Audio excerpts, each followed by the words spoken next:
ഈശോ മിശിഹായ്ക്ക് സ്തുതിയായിരിക്കട്ടെ.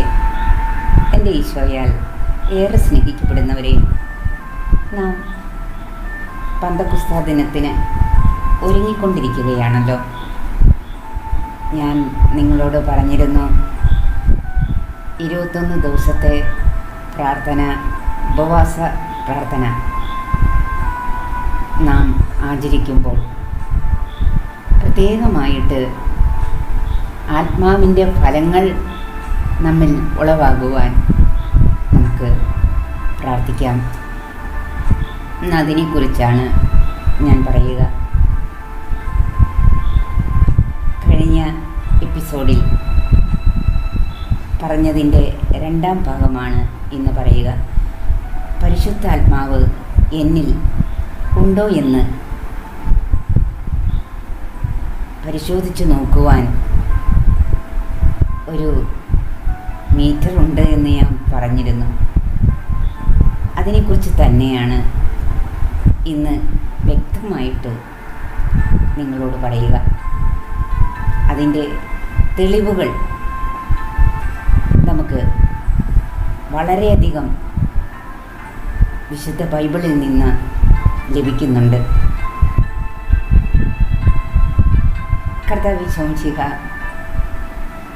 പറഞ്ഞ തിരുവചനങ്ങൾ തന്നെയാണ് ഞാനിവിടെ ഉദ്ധരിക്കുന്നത്. ലൂക്കയുടെ സുവിശേഷം 6-ാം അധ്യായം 13 മുതൽ 45 വരെയുള്ള തിരുവചനങ്ങളിൽ അവിടുന്ന് പറയുന്ന ആ തിരുവചനം നമ്മുടെ ഹൃദയത്തിൽ നമുക്ക് സംഗ്രഹിക്കാം. നല്ല വൃക്ഷം ചീത്ത ഫലങ്ങൾ പുറപ്പെടുവിക്കുന്നില്ല, ചീത്ത വൃക്ഷം നല്ല ഫലങ്ങളും. ഈ വൃക്ഷം എന്ന് പറയുന്നത് നമ്മളെ ഉദ്ദേശിച്ചാണ്, ക്രൈസ്തവരായ അല്ലെ ക്രിസ്തു ശിഷ്യരായ നമ്മെ ഓരോരുത്തരെയും ഉദ്ദേശിച്ച്. ചീത്തവൃക്ഷം നല്ല ഫലങ്ങളും കായ്ക്കുന്നില്ല. ഓരോ വൃക്ഷവും ഫലം കൊണ്ട് തിരിച്ചറിയപ്പെടുന്നു. മുൾച്ചെടിയിൽ നിന്ന് അത്തിപ്പഴമോ ഞെരിഞ്ഞലിൽ നിന്ന് മുന്തിരിപ്പഴമോ ലഭിക്കുന്നില്ലല്ലോ. ഇനി പറയുകയാണ്, മനുഷ്യനാണ് ആ വൃക്ഷമെന്ന്. ഇവിടെ വ്യക്തമായി പറയുകയാണ്, നല്ല മനുഷ്യൻ തൻ്റെ ഹൃദയത്തിലെ നല്ല നിക്ഷേപത്തിൽ നിന്നും നന്മ പുറപ്പെടുവിക്കുന്നു. അപ്പോൾ വളരെ വ്യക്തമാണല്ലോ വൃക്ഷം ആരാണെന്നുള്ളത്. അപ്പം നല്ല മനുഷ്യൻ്റെ വായിൽ നിന്ന് പുറപ്പെടുന്നത്, അല്ലെ പരിശുദ്ധാത്മാവ് നിറഞ്ഞ ഒരു വ്യക്തിയിൽ നിന്ന് നല്ല കാര്യങ്ങൾ പുറപ്പെടും. അതുപോലെ അവന് ചീത്തയായിട്ടുള്ള കാര്യങ്ങൾ പറയാൻ സാധിക്കുകയില്ല. പരിശുദ്ധാത്മാവ് നിറയാത്തൊരു വ്യക്തിയോ എപ്പോഴും തിന്മയായിട്ടുള്ളവ സംസാരിച്ചുകൊണ്ടിരിക്കും. അതാണ് ഇവിടെ പറയുന്നത്. ചീത്ത മനുഷ്യൻ തിന്മയിൽ നിന്നും തിന്മ പുറപ്പെടുവിക്കുന്നു. ഹൃദയത്തിൽ ആണ് പരിശുദ്ധാത്മാവ് നിറഞ്ഞു നിൽക്കുക. ആ പരിശുദ്ധാത്മാവിൻ്റെ നിറവിൽ പരിശുദ്ധ അമ്മയെ പോലെ മറ്റുള്ളവരെ അഭിവാദനം ചെയ്യുമ്പോൾ പോലും അവരിൽ പരിശുദ്ധാത്മാവ് നിറഞ്ഞതായിട്ട് നാം വിശുദ്ധ ഗ്രന്ഥത്തിൽ വായിക്കുന്നുണ്ട്. ഇവിടെയും അതുതന്നെയാണ് പറയുന്നത്.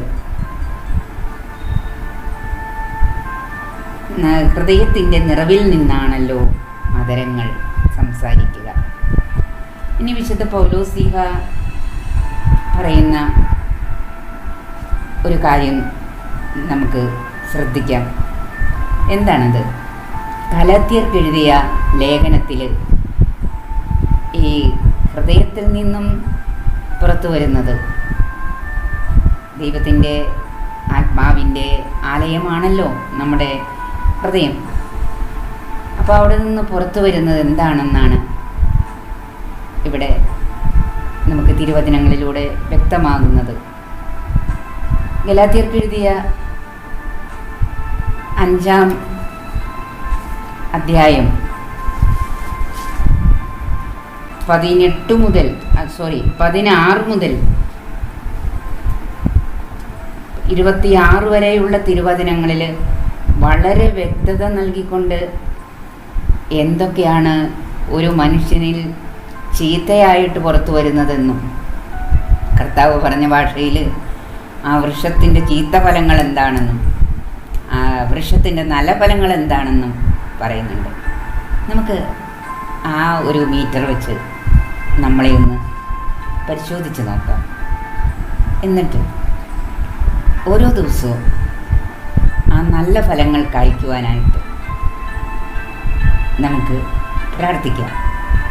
ത്യാഗത്തോടു കൂടി പരിശുദ്ധാത്മാവിനാൽ നിറയപ്പെടാനുള്ള തീക്ഷ്ണമായ ആഗ്രഹത്തോടു കൂടി, അതുപോലെ തന്നെ ചീത്ത ഫലങ്ങൾ എന്തെങ്കിലും നമ്മിലുണ്ടെങ്കിൽ അവ നീക്കം ചെയ്യാനും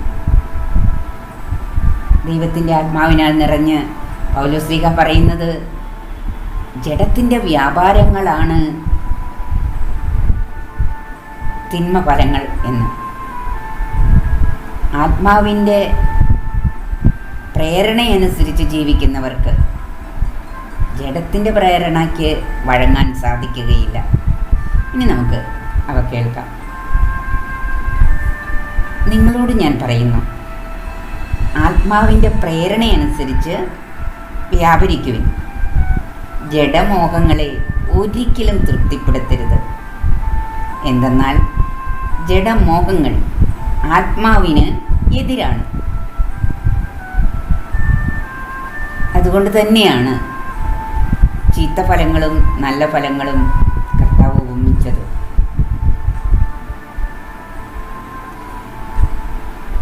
എന്താണ് പരിശുദ്ധാത്മാവിനാൽ നയിക്കപ്പെടുന്നവൻ ചെയ്യുന്നത്? നമുക്ക് നോക്കാം. നമ്മുടെ ഉള്ളിൽ ഈ പരിശുദ്ധാത്മാവ് ഉണ്ടോ? ഉണ്ടെങ്കിൽ ഈ ഫലങ്ങളൊക്കെ നാം ആകുന്ന വൃക്ഷത്തിൽ ഉണ്ടാവും. സ്നേഹം, ആനന്ദം, സമാധാനം, ക്ഷമ, ദയ, നന്മ, വിശ്വസ്തത, സൗമ്യത, ആത്മസംയമനം, ഇവയൊക്കെയാണ് ആത്മാവിൻ്റെ ഫലങ്ങൾ. യേശുക്രിസ്തുവിനുള്ളവർ തങ്ങളുടെ ജഡത്തെ അതിൻ്റെ വികാരങ്ങളോടും മോഹങ്ങളോടും കൂടെ ക്രൂശിച്ചിരിക്കുകയാണ് എന്നാണ് വിശുദ്ധ പൗലോസ്ലീഹ പറയുന്നത്. നമ്മൾ ആത്മാവിലാണ് ജീവിക്കുന്നതെങ്കിൽ നമുക്ക് ആത്മാവിൽ വ്യാപരിക്കാം. നാം പരസ്പരം പ്രകോപിപ്പിക്കുന്നവർ എന്ന് പറഞ്ഞാൽ എന്താ? മറ്റുള്ളവർക്ക് ദേഷ്യവും ഇറിറ്റേഷനും വെറുപ്പുമുണ്ടാകത്തക്ക വിധം സംസാരിക്കുക, പെരുമാറുക, ഓരോ ദുർവ്യാഖ്യാനങ്ങൾ നൽകുക, അവരുടെ സമാധാനം കെടുത്തുക, ഇതാണ് പ്രകോപിപ്പിക്കുന്നത്. അസൂയപ്പെടുന്നവരും പ്രകോപിപ്പിക്കുക മാത്രമല്ല, പരസ്പരം അസൂയപ്പെടുന്നവർ വ്യർത്ഥാഭിമാനികൾ എന്ന് പറഞ്ഞാൽ നമുക്ക് ഇല്ലാത്തത് ചമയുക, ഞാൻ വലിയ ആളാണെന്ന് വിചാരിക്കുക, ഞാൻ പറഞ്ഞ ജ്ഞാനത്തിനപ്പുറം, എൻ്റെ വിജ്ഞാനത്തിനപ്പുറം മറ്റൊന്നുമില്ല, അവർക്ക് എന്തറിയാം എന്നുള്ള ഒരു അഹങ്കാര ചിന്ത കൂടിയാണ് അത്. വ്യർത്ഥാഭിമാനം. എന്നെ എതിർക്കാൻ ആരാ ഉള്ളത്? അല്ലെങ്കിൽ എന്നെ അങ്ങനെ പറഞ്ഞില്ലേ, എന്നെ തരം താഴ്ത്തിയില്ലേ, ഞങ്ങളൊക്കെ പഠിച്ചത് വെറുതെയാണോ, ഞങ്ങളൊക്കെ ഇങ്ങനെ കീഴ്പ്പെട്ട് അല്ലെങ്കിൽ ഏറ്റവും നിന്ദ്യരായി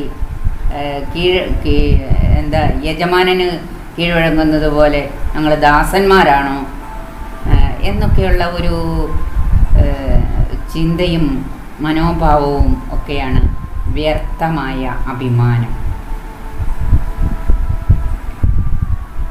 എന്താണ് ചീത്ത ഫലങ്ങൾ എന്ന് കർത്താവ് ഉദ്ദേശിക്കുന്നതെന്ന് വിശുദ്ധ പൗലോസ്ലീഹ പറയുകയാണ്. ചീത്ത വൃക്ഷത്തിൽ നിന്ന് ചീത്ത ഫലങ്ങളായിരിക്കും കായ്ക്കുക.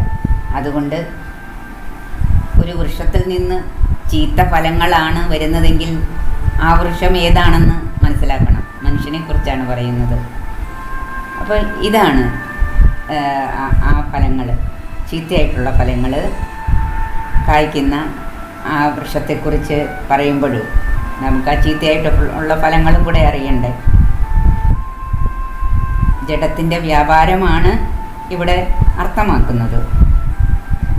വ്യഭിചാരം, അശുദ്ധി, ദുർവൃത്തി, വിഗ്രഹാരാധന, ആഭിചാരം, ശത്രുത, കലഹം, അസൂയ, കോപം, മാത്സര്യം, ഭിന്നത, വിഭാഗീയ ചിന്ത, വിദ്വേഷം, മദ്യപാനം, മധുരോത്സവം, ഈ ദൃശ്യമായ മറ്റു പ്രവൃത്തികൾ എന്ന് വിശുദ്ധ പൗലോസ്ലീഹ പറഞ്ഞു വയ്ക്കുകയാണ്. ഈ മറ്റൊരു കാര്യം കൂടി നാളത്തെ കുർബാനയിൽ, അതായത് ഞായറാഴ്ച അപ്പസ്തോല പ്രവർത്തനങ്ങളിൽ നിന്നും നമുക്ക് ചിന്താവിഷയമായിട്ട് തിരുസഭാ മാതാവ് തരുന്നുണ്ട്.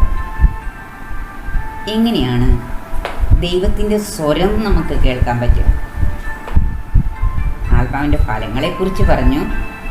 ദൈവത്തിൻ്റെ സ്വരം എങ്ങനെയാണ് കേൾക്കാൻ സാധിക്കുക എന്നതുകൂടി അവിടെ സൂചിപ്പിക്കുന്നുണ്ട്. ഞാൻ നിങ്ങളോട് പറഞ്ഞു, നമ്മൾ ഉപവാസത്തോടു കൂടി ഒരു നേരമെങ്കിലും നമ്മൾ കഴിച്ചുകൊണ്ടിരിക്കുന്നതിൽ 4 നേരം കഴിക്കുന്നുണ്ടെങ്കിൽ ഒരു നേരം നമുക്ക് വേണ്ടെന്ന് വയ്ക്കാം പരിശുദ്ധാത്മാവിൻ്റെ അഭിഷേകത്തിന് വേണ്ടിയിട്ട് ഈ 21 ദിവസം. ഇവിടെ പറഞ്ഞു വരുന്നത് അപ്പസ്തോല പ്രവർത്തനം 13-ാം അധ്യായത്തിലെ ഒരു സംഭവമാണ്. ബർണബാസും സാവൂളും അയക്കപ്പെടുന്നതാണ്. അന്ത്യോക്യയിലെ സഭയിൽ പ്രവാചകന്മാരും പ്രബോധകന്മാരും ഉണ്ടായിരുന്നു.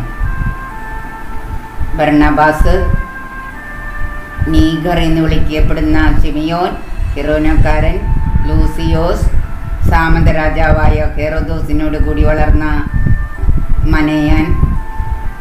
മനായേൻ, സാവൂൾ എന്നിവരാണ് അവർ കർത്താവിന് ശുശ്രൂഷ ചെയ്തും ഉപവസിച്ചും കഴിയവേ. ശ്രദ്ധിച്ചു കേൾക്കണേ. എന്തൊക്കെ ചെയ്തുകൊണ്ട് അവർ കഴിഞ്ഞിരുന്നത്? അവർ കർത്താവിന് ശുശ്രൂഷ ചെയ്തും ഉപവസിച്ചും കഴിയവേ പരിശുദ്ധാത്മാവ് അവരോട് പറഞ്ഞു. കണ്ടോ, പരിശുദ്ധാത്മാവിൻ്റെ സ്വരം എപ്പോഴാണ് കേൾക്കുക? കർത്താവിന് ശുശ്രൂഷ ചെയ്യണം, പിന്നെന്താണ്? ഉപവസിക്കണം,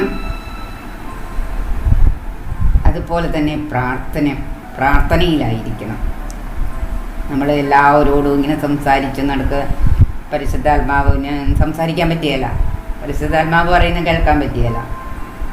അപ്പം അവർ കർത്താവിന് ശുശ്രൂഷ ചെയ്തതെന്ന് പറഞ്ഞു. അപ്പം കർത്താവിൻ്റെ കാര്യത്തിൽ വ്യാപൃതരായി എൻ്റെ കർത്താവിനെ സന്തോഷിപ്പിക്കാൻ എന്തൊക്കെ ചെയ്യണം എന്ന് പ്രാർത്ഥനയിലായിരിക്കണം. കർത്താവ് ഏറ്റവും ആഗ്രഹിക്കുന്നത് അതാ, തന്നോടുകൂടിയായിരിക്കുവാൻ അവരെ തിരഞ്ഞെടുത്തു എന്നാണ് പറയുക. അപ്പോൾ അതാണ് കർത്താവിൻ്റെ ശുശ്രൂഷ. അപ്പോൾ കർത്താവിനെ സന്തോഷിപ്പിക്കാൻ. അപ്പോൾ ഇവിടെ ഉപവസിച്ചും ശുശ്രൂഷ ചെയ്തും കഴിയവെയാണ് പരിശുദ്ധാത്മാവ് അവരോട് സംസാരിച്ചത്. ഇനി എന്താണ് സംസാരിച്ചത്? ബർണബാസിനെയും സാവൂളിനെയും ഞാൻ വിളിച്ചിരിക്കുന്ന ജോലിക്കായി എനിക്ക് വേണ്ടി മാറ്റി നിർത്തുക. ഇവരെ കൂടുതലായിട്ട് കർത്താവ് പേര് വെളിപ്പെടുത്തി ഇവരെ മറ്റ് ശിഷ്യന്മാരുടെ പ്രബോധകരുടെ മുന്നിൽ കർത്താവ് എടുത്തു പറയുകയാണ്. പരിശുദ്ധാത്മാവ് അവർക്ക് ജ്ഞാനം കൊടുക്കുകയാണ്, വെളിവാക്കി കൊടുക്കുകയാണ് എനിക്ക് വേണ്ടി മാറ്റി നിർത്താൻ. എപ്പോഴാണ് അവർക്കത് വെളിപ്പെട്ടത്? ഉപവാസത്തിനും പ്രാർത്ഥനയ്ക്കും ശേഷം അവർ അവരുടെ മേൽ കൈവച്ചു. ഒരാൾക്ക് വേണ്ടി നമ്മൾ പ്രാർത്ഥിക്കുമ്പോൾ, അവരെ അഭിഷേകം ചെയ്യുമ്പോഴും ഇത് തന്നെ വേണം. നമ്മുടെ കൂട്ടത്തിലുള്ളവർക്കോ മറ്റുള്ളവർക്കോ ഒക്കെ വേണ്ടിയിട്ട് നമ്മൾ പ്രാർത്ഥിക്കുമ്പോൾ ആദ്യം അവർക്ക് പരിശുദ്ധാത്മാവിനെയും കിട്ടേണ്ടത്. എന്ത് കാര്യത്തിന് നാം പ്രാർത്ഥിച്ചാലും അവർക്ക് കിട്ടേണ്ടത് പരിശുദ്ധാത്മാവിനെയാണ്. പരിശുദ്ധാത്മാവിനെ കിട്ടിക്കഴിയുമ്പം പെട്ടെന്ന് കാര്യങ്ങൾ അവർക്ക് വ്യക്തമാവുകയും വേണ്ട വഴിയിലൂടെ അവർ സഞ്ചരിക്കുകയും ചെയ്യും. അതുകൊണ്ടല്ലേ പറഞ്ഞേ, ഇതാണ് വഴി, ഇതിലേ പോവുക എന്ന ഒരു സ്വരം നീ പിന്നിൽ നിന്ന് കേൾക്കും എന്ന്.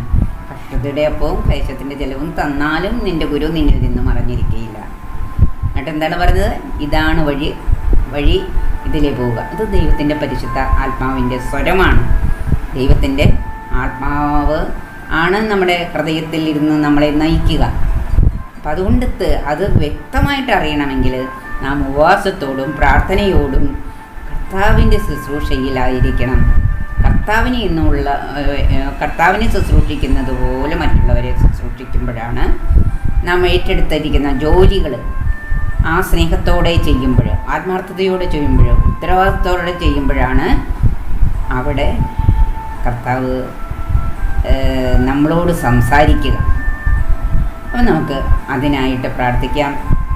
കുറേ കൂടെ നമുക്ക് നമ്മുടെ ഉള്ളിൽ പരിശുദ്ധാത്മാവ് ഉണ്ടോ എന്ന് മനസ്സിലാക്കാനായിട്ട് ഇത് നിങ്ങൾക്ക് സഹായകമായി എന്ന് ഞാൻ കരുതുകയാണ്. അപ്പം തിന്മയുടെ ഫലങ്ങൾ നമുക്ക് ഉപേക്ഷിക്കാം. ഓരോ തിന്മയുടെ ഫലങ്ങൾ നമുക്ക് പറിച്ച് നീക്കം ചെയ്യാം. നന്മയുടെ ഫലങ്ങൾ നമ്മിൽ കായ്ക്കാനായിട്ട് നമുക്ക് പരിശ്രമിക്കുകയും ചെയ്യാം. ദൈവം നമ്മളെ എല്ലാവരെയും സമൃദ്ധമായി അനുഗ്രഹിക്കട്ടെ. ഇനി നമുക്ക് ആരാധനയിലേക്ക് കടക്കാം. ആരാധനാ സമയത്ത് നമ്മൾ പരിശുദ്ധാത്മാവ് നിറയാനായിട്ട് നമുക്ക് പ്രത്യേകമായിട്ട് പാടി പ്രാർത്ഥിച്ച് ആരാധിക്കാം. സ്വർഗീയ രാജാവിലും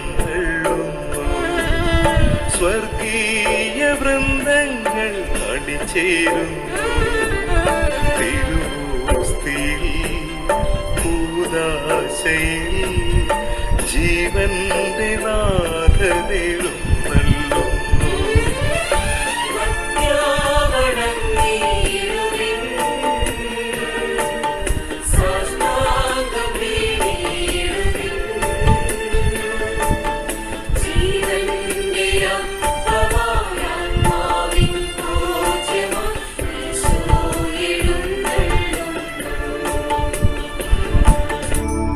പരിശുദ്ധ പരമ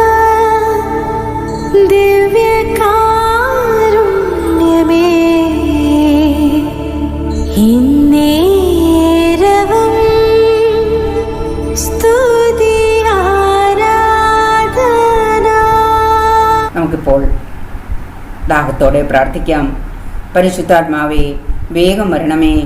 അങ്ങയുടെ ഇഷ്ടദാസിയായ പരിശുദ്ധ കന്യകാമറിയത്തിൻ്റെ വിമല ഹൃദയത്തിൻ്റെ ശക്തമായ മാധ്യസ്ഥത്താൽ എഴുന്നള്ളി വരണമേ. ഞങ്ങളിൽ വന്നു വസിക്കണമേ. ഞങ്ങളെ നിൻ്റെ സ്വന്തമാക്കണമേ. ഞങ്ങളെ വിശുദ്ധീകരിക്കണമേ. ദൈവമേ, അങ്ങ് ജ്ഞാനത്തെയും അങ്ങയുടെ പരിശുദ്ധാത്മാവിനെയും ഉന്നതത്തിൽ നിന്ന് നൽകിയില്ലെങ്കിൽ അങ്ങയുടെ ഹിതം ആരറിയും? ജ്ഞാനത്തിൻ്റെ പുസ്തകം 9-ാം അധ്യായം 17-ാം തിരുവചനത്തിൽ പറഞ്ഞ ഈ വചനം നമ്മുടെ ഹൃദയത്തിൽ സൂക്ഷിക്കാം. നമുക്കെപ്പോഴും ഉരുവിടാം. പരിശുദ്ധാത്മാവേ, പറന്നിറങ്ങണമേ.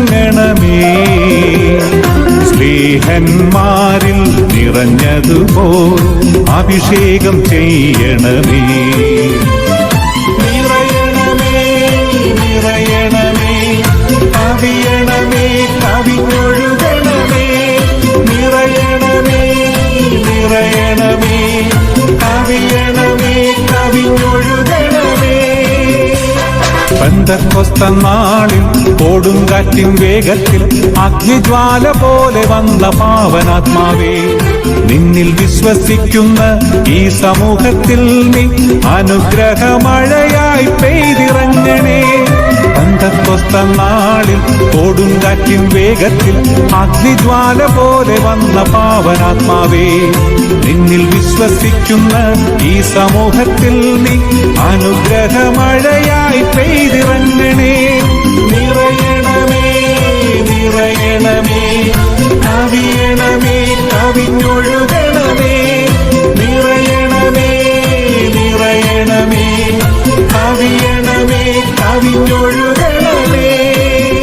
ആരാധനയുടെ സമാപന ആശീർവാദത്തിനായി ദിവികാരുണ്യത്തിൻ്റെ മുൻപിൽ നമുക്ക് തലകുനിക്കാം. അവിടുന്ന് നമ്മെ അനുഗ്രഹിക്കട്ടെ.